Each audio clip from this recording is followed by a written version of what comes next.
Hello and welcome to Asia Now. In this video, I'll tell you about a retired U.S. Navy in Cebu City, foreigner arrested in multi-million-dollar real estate scam. Want to make some extra cash? I'll tell you how by capturing some mosquitoes, plus much more. Here's our top story.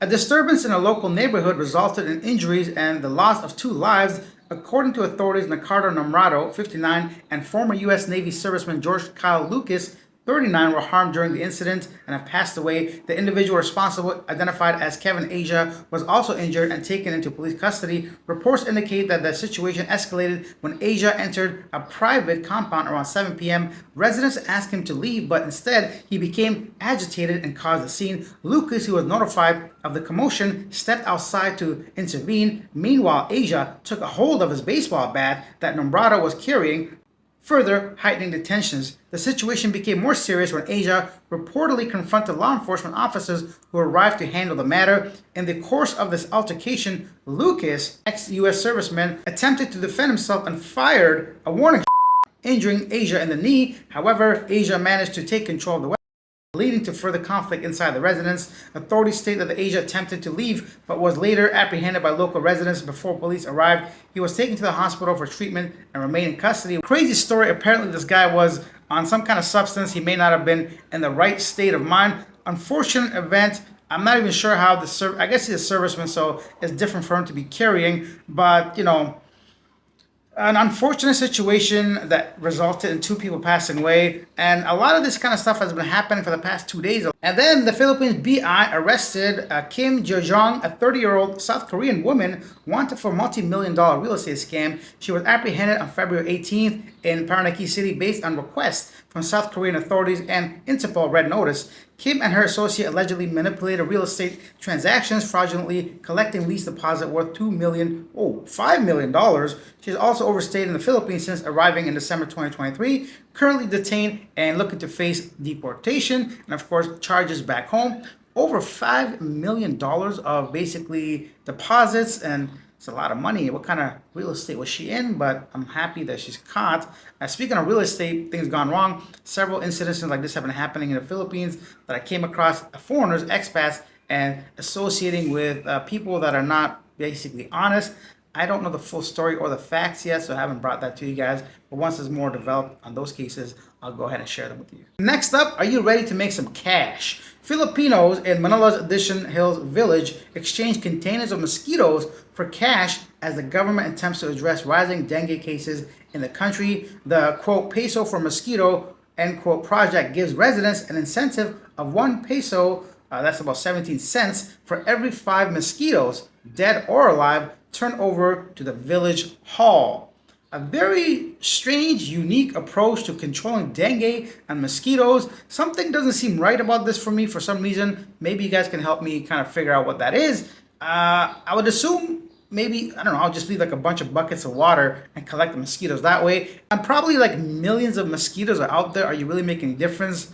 And aren't you kind of like endangering yourself by interacting with them? But then again, it's not like bees where they can sting you. Anyways, I don't know how to feel about that. Very different from what I'm used to seeing. So leave your thoughts down below. What do you think of the situation? 5 mosquitoes per peso. I'd love to hear your thoughts. And are you willing to go ahead and grab a bucket or a glass or something and start swatting away mosquitoes?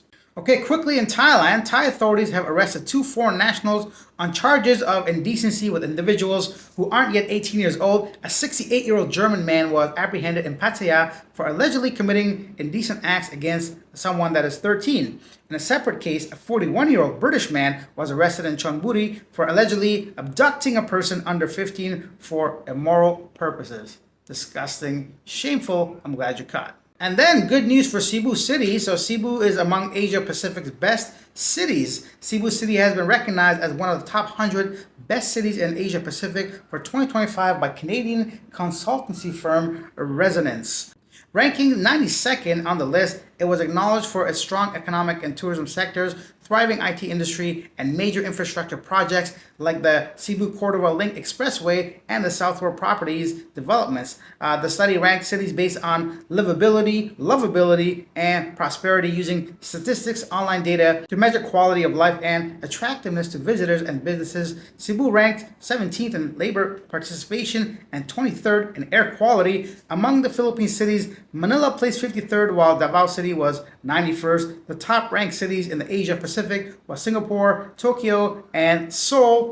Unsurprisingly, kind of cool. I usually don't put any kind of weight on these kind of lists. There's a lot of factors, obviously, but I guess it's better to be on the list than off the list. Leave your thoughts regarding what do you think is Cebu's ranking in top 100 best cities to live in Southeast Asia or Pacific Asia. Let's stick with Cebu. The Cebu City government is advancing a 300 million peso 5-year plan to transform the former Cebu City Zoo into a modern wildlife conservation and protection center. Initially rebranded as the Cebu City Eco Park in 2023, the project faced delays due to budget constraints. Under Mayor Raymond Alvin Garcia's administration, efforts are renewed to develop the 7-hectare facility into a sanctuary for rescued animals and educational hub. The revised plan includes construction, habitats, and administrative buildings, a multi-story parking complex, a rooftop garden, commercial spaces, an amphitheater, a crocodile park, a bird sanctuary, and viewing decks for lions, tiger enclosures. To expedite progress, the city seeks private sector partnerships.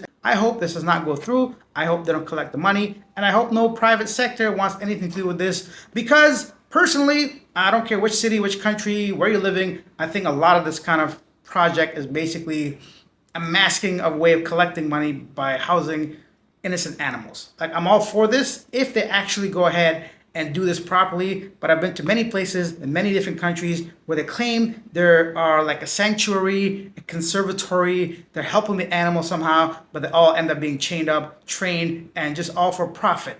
I hope I'm wrong. I hope you guys tell me I'm wrong. I hope I'm proven wrong in the future. But typically, this is how all this stuff ends. They can rename it, remask it, whatever. I'm 100% against this kind of shit. And more practical and I think better news is Zamboanga City deploys new dump trucks for waste collection. Heyo! And then former Thai actress Lara Kantifok is seeking justice after accusing her British husband Ian of fraud and infidelity. Lara claimed that Ian deceived her out of £8,000 after requesting money under false pretenses, only for her to later discover he had another wife. The couple met in 2019 through a dating app and married in 2020, but Ian, a cruise ship musician, visited infrequently. Financial issues surfaced in 2022 when Ian borrowed significant sums, citing delays in wages. Lara's suspicions grew when he failed to visit for 2 years, and she received a shocking call from another woman claiming to be his wife. Now struggling to make ends meet, Lara is running a laundry business while seeking legal help to reclaim her savings. She insists she no longer wants Ian back, but hopes for closure and accountability.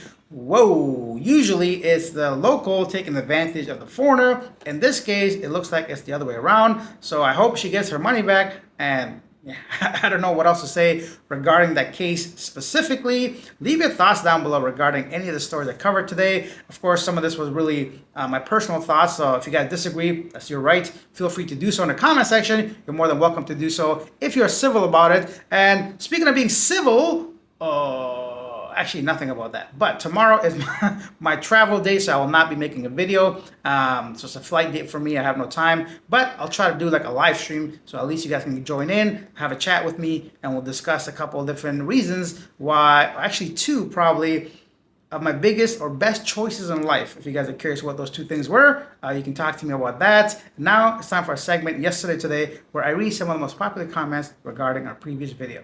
Terum says, I don't understand why people are going to such third world countries far away on the other side of the world and getting themselves in trouble. This is not the first guy stuck in the hospital in the Philippines without health insurance.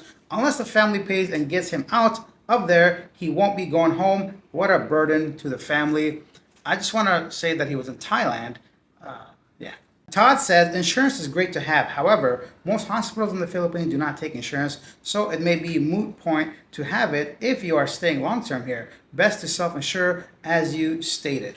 Also, I know a lot of insurance companies will have you pay first and they'll go ahead and reimburse you. So just make sure whichever insurance you're getting, read the fine print, ask the questions you got to ask. Read the reviews based off of other people that have used it, and then maybe you can make a better decision that way. And that brings us to the end of this video. Thank you for watching. I'll see you guys tomorrow during our live stream. Bye. Ranking resonance, resonance, resonance.